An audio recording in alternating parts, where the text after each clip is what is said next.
계명을 지키자. 하나님이 세상을 이처럼 사랑하사 독생자를 주셨으니 이는 저를 믿는 자마다 멸망치 않고 영생을 얻게 하려 하심이니라. 요한복음 3장 16절. 성경의 모든 표지에 다른 약속이 없다고 가정해 보자.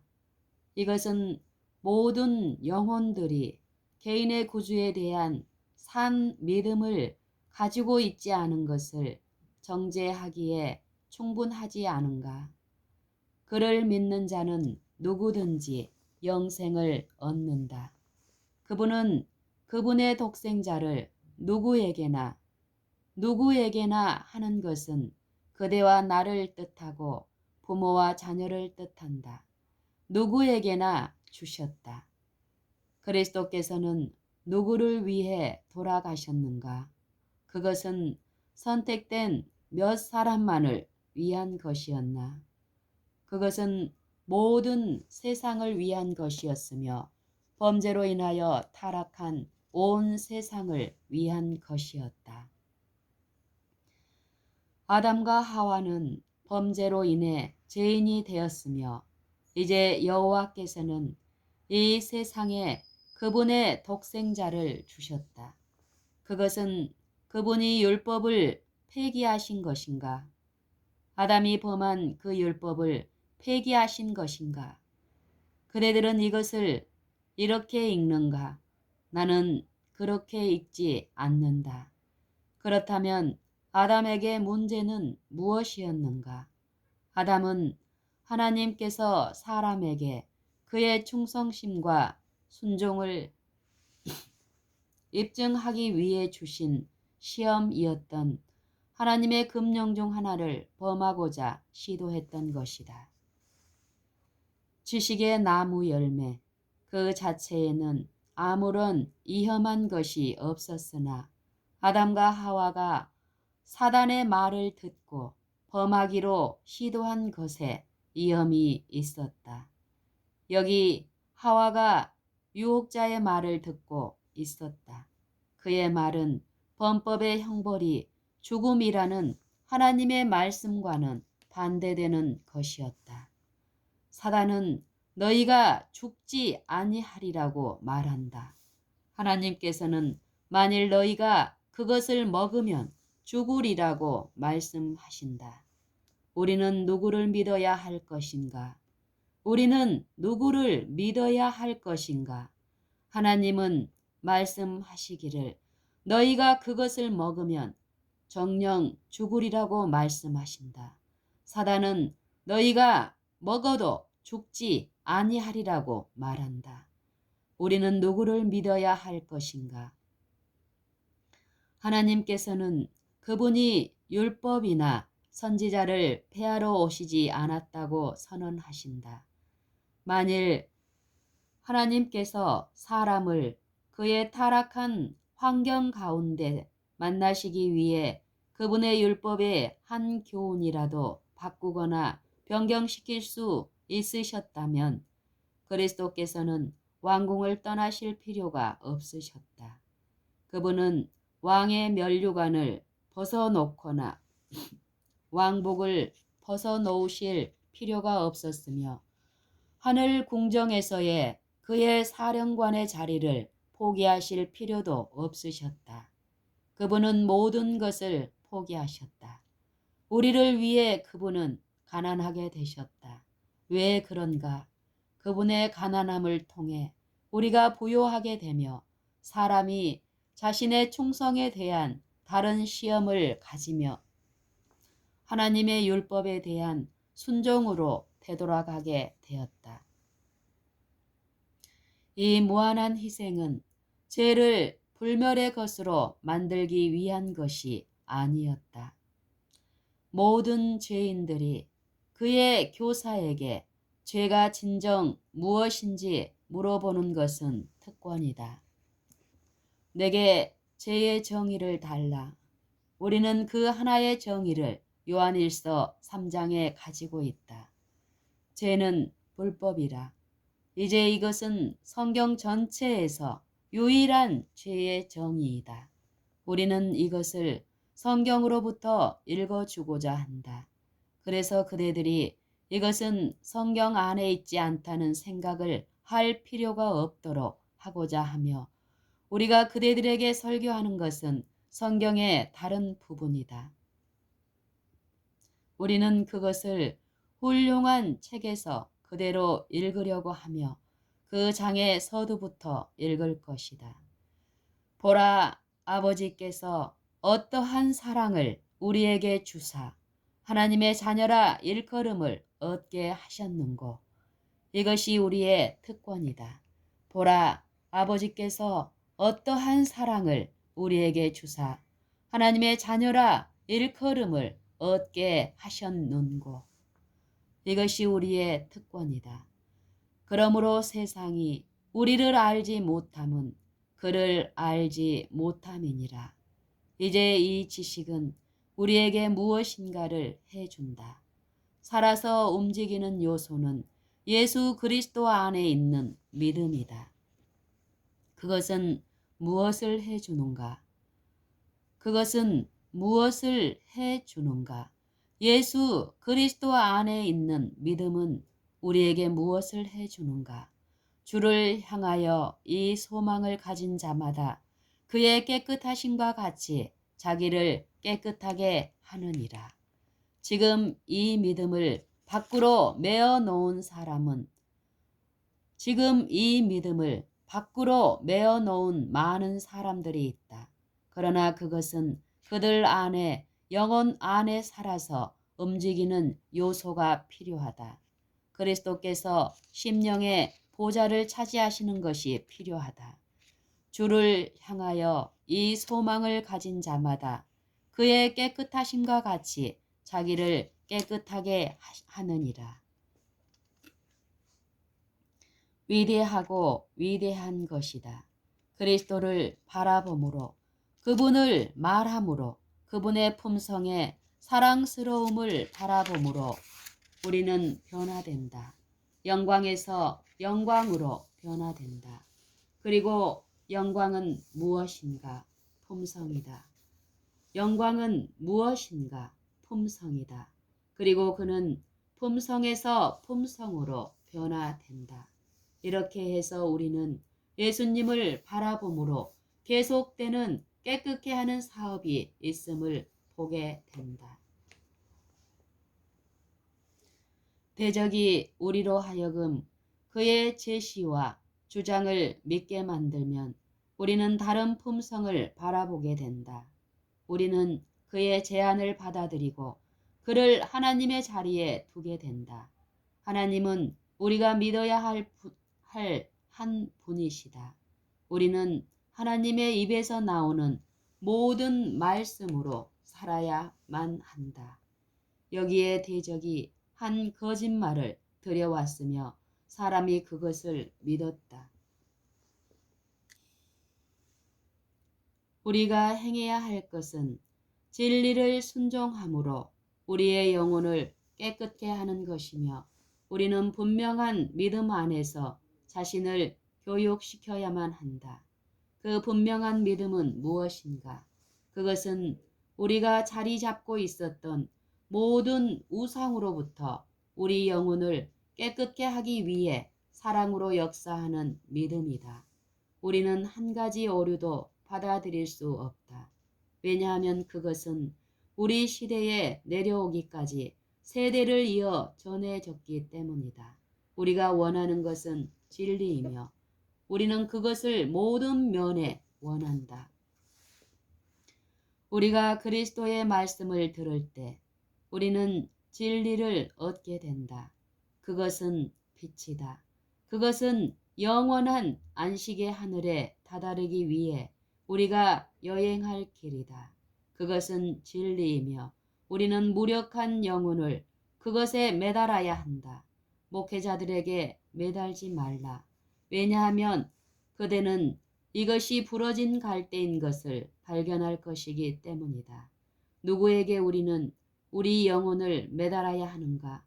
그분에게 다가오는 모든 사람들을 구원하기에 강하신 그분의 팔에 매달아야 한다. 우리는 어떻게 올 수 있는가? 자, 조금 더 읽어보자. 죄를 짓는 자마다 불법을 행하나니 죄는 불법이라. 이것은 그리스도의 십자가에 못 박히신 편에 멀리 떨어져 있다. 거기에 그분의 율법이 있지 않은가? 하나님께서는 하늘에서 천사들을 다스리기 위해 율법을 가지고 계시지 않으며 지상의 거민들을 다스리기 위한 법도 가지고 계시지 않다. 그분은 이런 말이 인간의 입술로부터 나오리라는 것을 단연코 뜻하셨는가? 아니다. 결코 아니다. 그것 때문에 세상은 지금의 이 깊이로 타락했던 것이다. 이 이유 때문에 부모와 자녀들의 영혼들이 위험에 처한 것이다. 이것 때문에 우리 주변으로부터 우리의 감각에 강도와 살인과 노추함의 소식을 읽게 되는 것이다. 우리는 죄의 특성을 이해하기를 원한다. 죄를 짓는 자마다 불법을 행하나니 죄는 불법이라. 율법이 없는 곳에는 죄도 없다. 우리는 어떤 세상을 가지고 있는가? 율법이 없는 하늘에서 사람들은 어떤 세상을 갖게 될 것인가? 백성들이 그 도성의 문을 들어가서 우리가 이곳에 가지고 있는 세상과 같은 다른 세계를 갖게 될 것인가? 그리스도께서는 죄를 불멸하기 위해 불법을 영원하게 하기 위해 돌아가시지 않고 범법자의 유일한 소망으로서 돌아가셨으며 완전한 희생과 제사를 드리기 위해 돌아가셨다. 그리고 하늘에는 이 일을 할 수 있는 천사가 아무도 없었다. 천사들의 어떤 무리도 제물로 받아들여질 수 없었으며 오직 예수 그리스도만이 가능했다. 오직 예수 그리스도만이 가능했다. 아버지와 하나이셨던 그분, 그리고 그분은 그분의 인성의 형상으로 나타나셨다.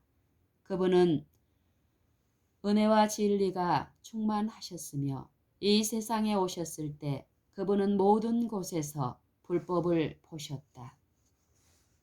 그리고 인간의 전통과 관습이 무엇으로, 즉 하나님의 계명으로 가르쳐지고 있는 것을 발견하셨다.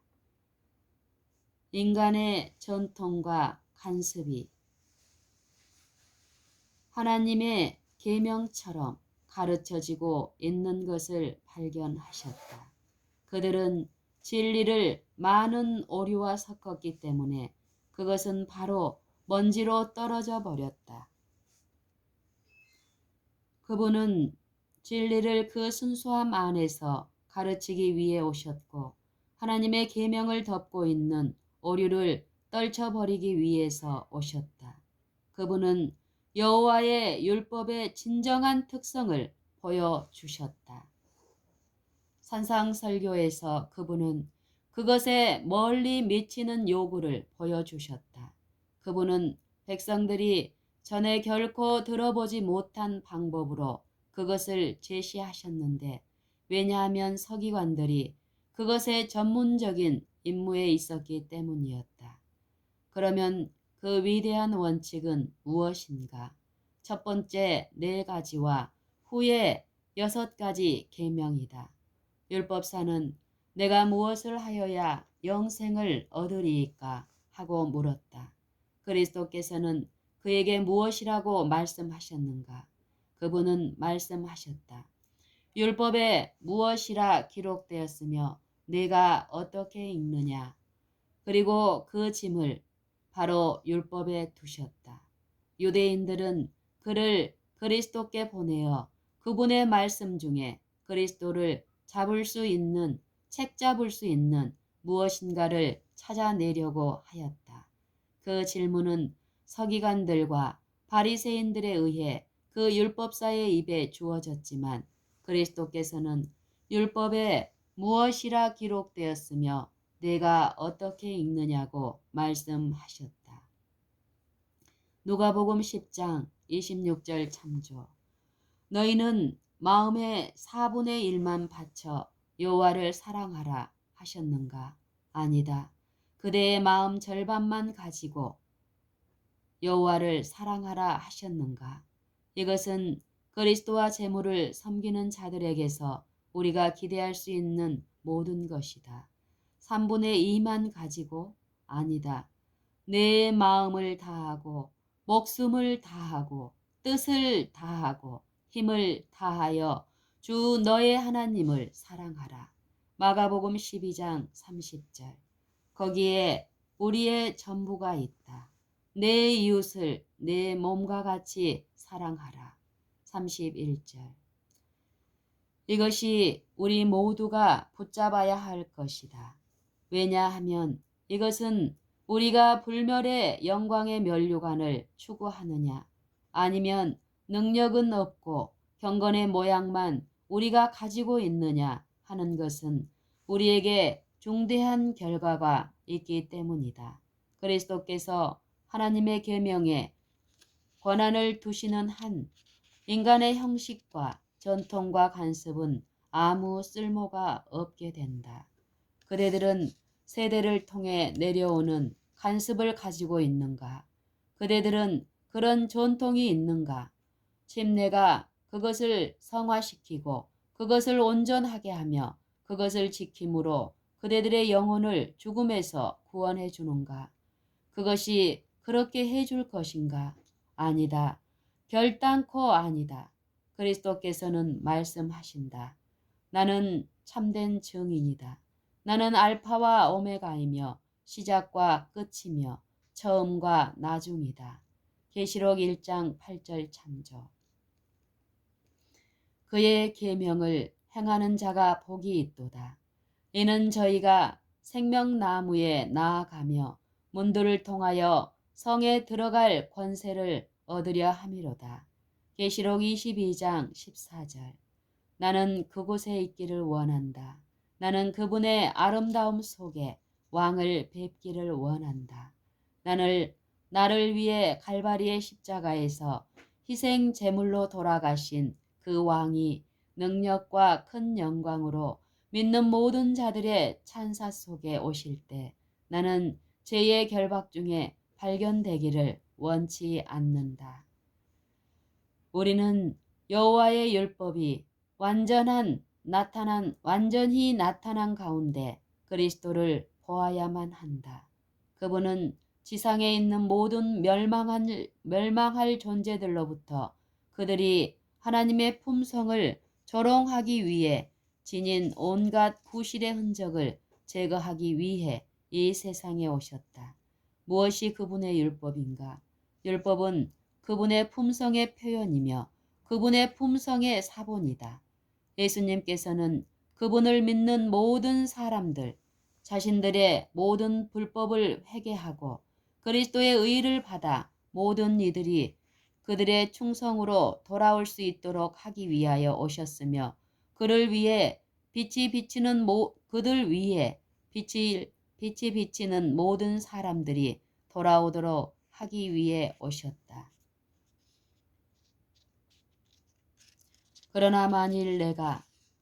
그러나 만일 내 아버지가 제7일이 안식일로 지켜져야 한다는 것을 몰랐다면 어떻게 되는가?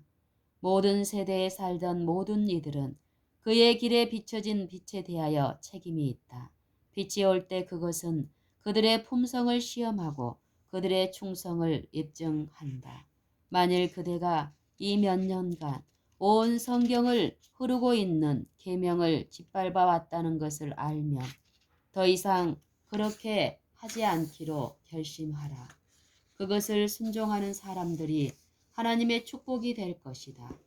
그분은 그대의 자녀들과 그대의 땅과 그대의 손을 놓는 모든 것에 복을 주시겠다고 하신다.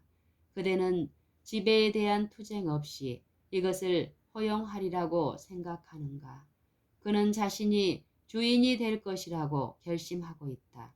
하늘에 있을 때 그는 말했다. 천사들이 무슨 율법이 필요한가? 오 루스베라, 네가 어찌하여 하늘에서 떨어졌는가? 왜냐하면 그는 그리스도와 동등되기를 원했기 때문이며 그가 타락했을 때 그는 많은 천사들을 자신과 함께 데리고 왔다. 그들은 그의 편을 택했다. 대적은 지금 에덴 동산에서 아담과 하와의 마음에 역사했던 것처럼 예민하고 결정적으로 역사하고 있다. 사람들은 그의 깃발 아래 모여들고 있으며 그는 자기의 권세로 그들을 감싸고 있다. 그러나 모든 사람들은 하나님의 율법이 그 특성상 불변한다는 것을 보면서 그것이 그리스도의 편을 결정할 것이라는 사실을 안다. 만일 하나님께서 타락한 인간에 맞추시기 위해 그분의 율법의 한 교훈이라도 변경시키실 수 있었다면 예수 그리스도께서는 이 세상에 돌아가시기 위해 결코 오실 필요가 없었을 것이다. 계명이 너희는 여호와 너희 하나님을 경배하고 그만 섬기라고 말하고 있는데 그리스도께서는 하나님 대신에 모든 인간들이 우상을 섬기라고 풀어주시기 위해 돌아가셨는가? 여호와께서 하늘과 땅을 만드시고 그리고 무엇을 하셨는가? 제7일에 쉬시고 그날을 거룩하게 하셨다. 그리고 그것을 하나님의 기념물, 즉 그분의 위에 하늘과 그리고 그것을 하나님의 기념물, 즉 그분이 위에 하늘과 우리가 서 있는 땅을 지으신 살아계신 하나님이시라는 기념물로 준수하도록 그대들에게 주셨다. 출애굽기 20장 참조. 그분은 키 큰 나무를 만드셨으며 그 위를 온갖 꽃으로 덮으셨다. 그분은 모든 것들에게 그의 색깔을 주셨으며 하늘의 여호와께서는 사람을 지으시고 그에게 안식일을 주셨다. 누구를 위해 주셨는가? 모든 아담의 후손을 위해 주셨다. 그것은 그의 모든 후손에게 하나의 선물이었다. 만일 사람이 언제나 넷째 계명을 지켜왔다면 세상에는 무신론자들이 없었을 것이다. 왜냐하면 그것은 여호와께서 하늘과 땅과 바다와 그 가운데 모든 것을 만들고 안식일을 복 주시고 그날을 거룩하게 하셨다는 것을 증명하기 때문이다. 출애굽기 20장 11절 참조. 그리고 이스라엘 자손들은 애굽으로 내려갔기 때문에 그들은 하나님에 대한 지식을 잃어버렸다. 모세가 강한 팔로 그들을 이끌어내기 위해 갔을 때 여호와께서는 모세에게 말하라고 이렇게 말씀하신다. 내가 너희에게 보내줬다. 내 아들을 놓아서 나를 섬기게 하라. 출애굽기 4장 23절 참조. 그 후에 그는 말한다. 그들이 내 안식일을 지키지 않으므로 그들을 책망하라. 그가 그들을 시내 산으로 이끌어냈을 때 하나님의 율법이 산에서부터 말해졌다. 거기에는 하나님은 그분의 아들, 거기에서 하나님은 그분의 아들 예수 그리스도를 통하여 온 유대 백성을 세우신 분이셨다. 희생은 놀라운 모형을 예표하였다.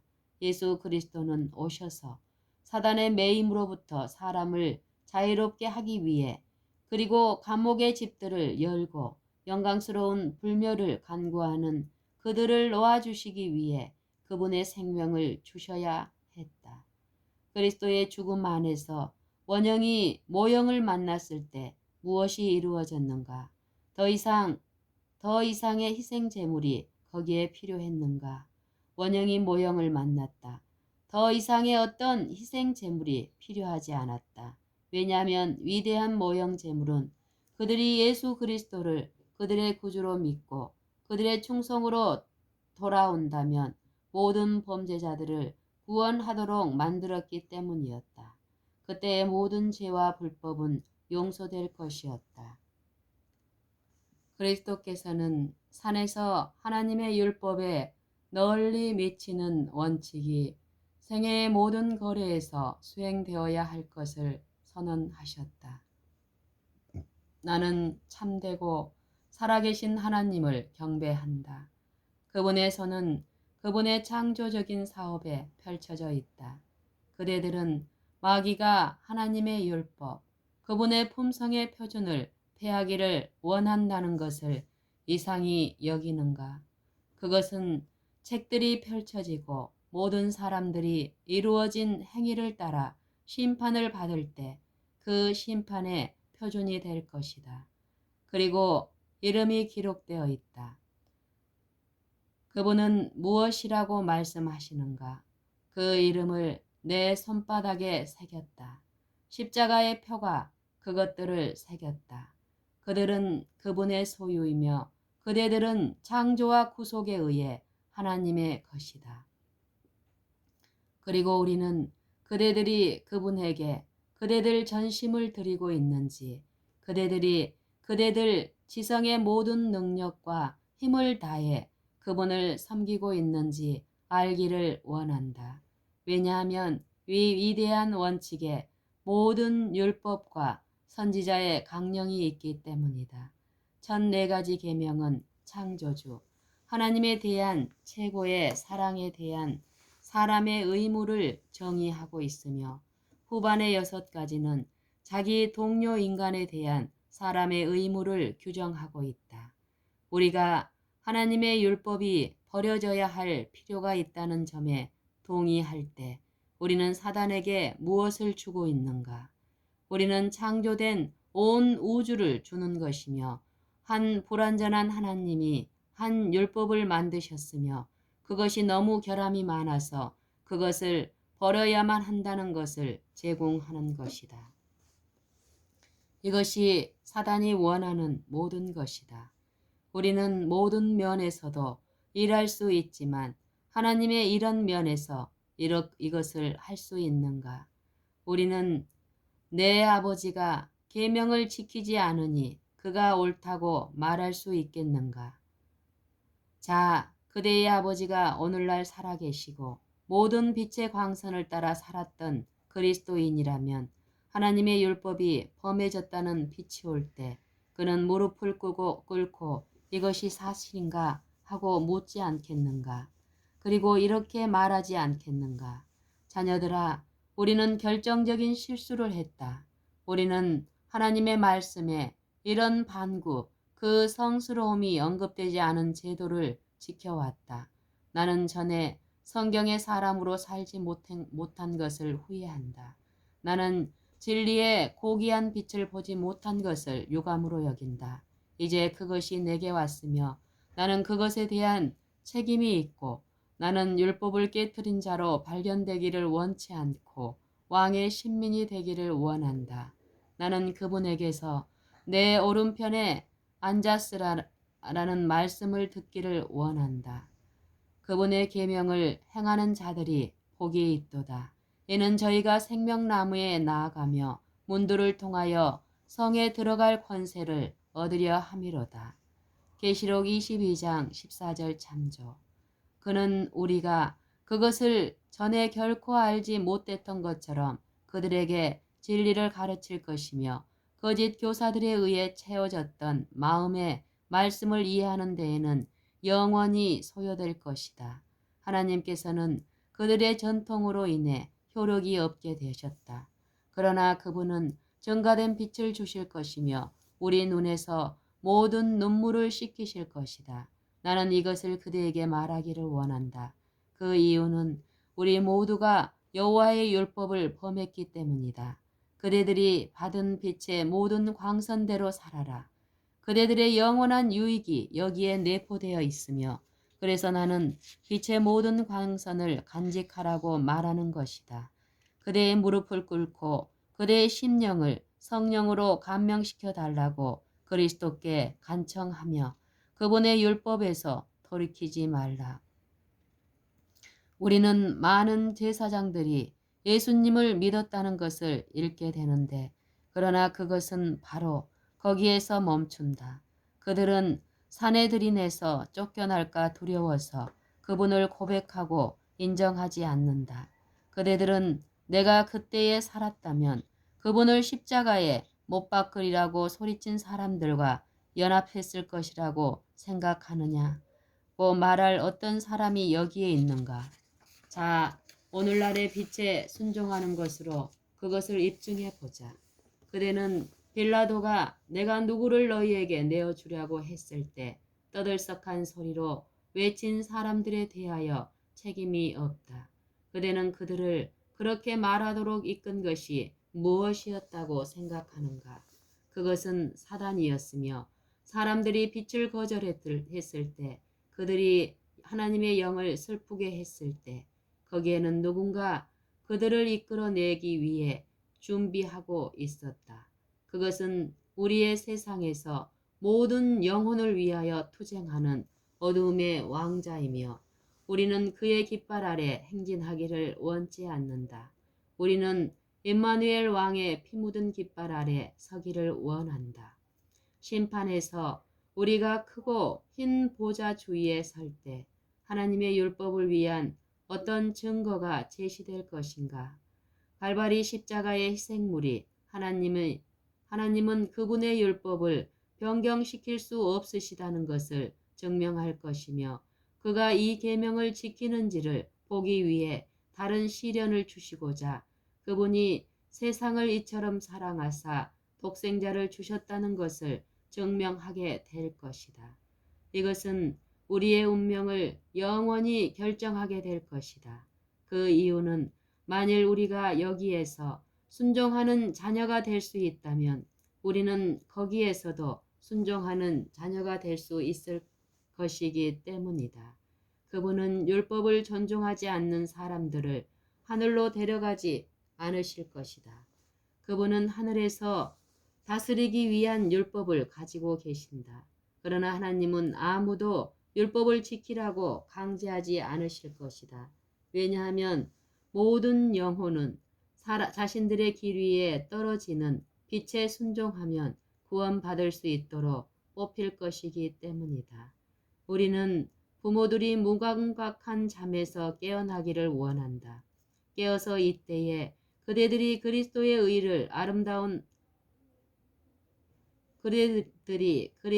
의에 아름다운 옷을 입어야만 한다는 것을 알아라. 그분은 말씀하신다. 내게서 불로 연단한 금을 사서 부요하게 하고 흰옷을 사서 입어라. 계시록 3장 18절 참조. 아담과 하와에게 있어서 무엇이 문제였는가? 그들은 자신들이 벌거벗은 것을 보았던 것이다. 하나님의 덮어주시는 것이 그들을 감싸고 있지 않았다. 하나님께서는 말씀하신다. 내게서 사라. 자, 무엇을 살 것인가? 내게서 나의 의를 사라. 내게서 불로 연단한 금을 사서 부요하게 하고 흰옷을 사서 입어라. 그대는 그것으로 옷 입었는가? 아니면 그대는 그대의 전통과 사람의 교훈으로 하나님의 계명을 범하고 있는가? 하나님의 의는 죄악으로 완전히 더러워진 영혼을 결코 덮지 않을 것이다. 요한은 말한다. 보라, 세상 죄를 지고 가는 하나님의 어린 양이로다. 요한복음 1장 29절. 그대들은 그분이 그것을 지고 가시게 하겠는가? 그대들은 자신들의 죄를 짊어질 수 없다. 그리스도께서는 만일 그대가 십자가에 못 박히시고 살아나신 구주의 공로를 의지하기만 하면 그대의 죄를 지고 가시겠다고 말씀하신다. 그리스도께서는 오셔서 누구든지 저를 믿는 자마다 멸망치 않고 영생을 얻게 하시기 위해 우리 죄를 인하여 고통을 당하셨다. 요한복음 3장 16절. 그분 위에 온 세상의 죄가 놓여졌고 사람이 다른 시련을 갖도록 하신 한 분으로서 그분을 믿어라. 그 시련을 우리가 오늘날 가지고 있다. 그리스도께서 우리를 위해 헛되게 돌아가시지 않은 것이 될 것인가? 우리는 그분의 계명을 지킴에 있어서 우리의 정직함으로 인하여 하나님의 품성의 증거를 세상에 줄 것인가? 하나님께서 우리를 도우셔서 우리가 그분의 충성된 종이 되도록 하실 것인가? 우리는 우리의 소유물에 얼마나 주의하는가? 그대들은 땅의 모든 법칙을 지키려고 매우 조심하며 그대들의 행위가 바르다는 것을 보여주기 위해 주의한다. 그대들이 행위를 하는 것처럼 신중하라. 율법에 관해 부주의해 온 사람은 하늘을 잃을 것이다. 우리는 세상에서 정결해져야 할 곳, 곧 아브라함의 농장을 잃기를 원하지 않는다. 그대들은 하나님의 후사이며 소멸되지 않을 부요함에 그리스도와 함께 된 후사이다. 그리스도께서는 말씀하신다. 내가 너희를 위하여 초소를 예비하러 가노니 거기에 너희들도 있게 될 것이다. 요한복음 14장 2절 3절 참조. 그때에 우리는 하나님의 도성이 이 세상에 내려올 때까지 그리스도와 함께 할 것이며 우리는 우리의 집을 갖게 될 것이다. 우리는 집을 짓고 거기 살게 될 것이며 포도를 심고 그 열매를 먹을 것이다. 하늘은 우리에게 가치가 있는 것이다. 우리는 새롭게 만들어진 땅에서 있을 곳을 얻게 되기를 바란다. 그래서 우리는 그대들에게 오늘 아주 분명하게 말하고 있는 것이다. 우리는 하나님의 율법을 대적하여 범죄한 그대들 모두가 그대들의 범죄를 회개하고 예수께 나아와 그분의 자비를 구하고 그러면 그분은 풍성하게 용서하실 것이다. 그분은 모든 죄의 얼룩으로부터 그대를 깨끗게 하실 것이다. 그대들은 하나님의 율법과 투쟁하지 않는다. 그대들은 하나님의 율법과 투쟁하지 않는다는 것을 알고 그대들 모두에게 면류관이 있다는 것을 알 때 가장 행복한 사람이 될 것이다. 우리는 단지 진리의 몇 가지만을 다루었을 뿐이다. 그러나 우리는 그대들이 하나님의 말씀을 행하는 자들이 되기를 바라며 그분이 오실 때 그대들의 집은 무너지지 않을 것이다. 왜냐하면 그것은 반석 위에 세워졌기 때문이다. 모래 위에 지은 사람은 휩쓸려 나갈 것이다. 하나님께서 그분의 모든 계명을 지키고 반짝이는 우리의 면류관을 그분의 발 아래 던지도록 우리를 도와주실 것이다. 그분은 우리가 뉘우치며 그분께 돌아온다면 우리 모두의 죄를 용서하실 것이며 그때에 우리는 하나님의 도성 안에서 모세의 노래를 부르게 될 것이다.